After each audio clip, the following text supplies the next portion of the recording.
The polls are open across Georgia right now. Many of you heading out to make your vote count on your lunch break. You're taking a live look at one of the polling locations in Union City. We're told it is taking less than 5 minutes to vote at this location, so get on out there. You can make that happen on your lunch hour.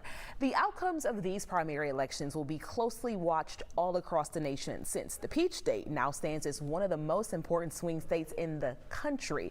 One of the races that turned the tide was last year's Senate race with Raphael Warnock, and now then incumbent is hoping to hold onto a seat. He's facing off against Tamara Johnson-Shealy for the Democratic spot. Former UGA football star Herschel Walker is running as a Republican. In our exclusive 11 Alive Survey USA poll from last month, 50% of voters favored Warnock, while 45% favored Walker.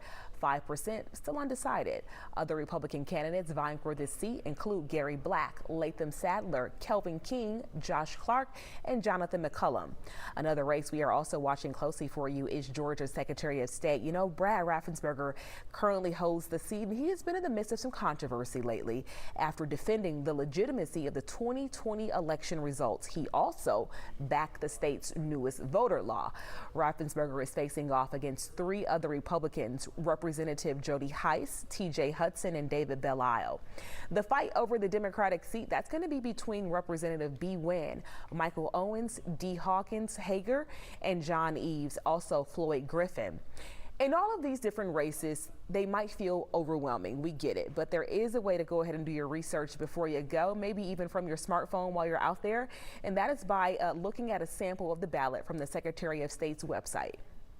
Actually, if you print it out, it's 3 or 4 pages long. And so there's something you haven't thought of before that you're going to be asked to make a decision of. And so you might want to just acquaint yourself with the ballot ahead of time and acquaint yourself with the candidates who are not necessarily running for governor or U.S. Senate.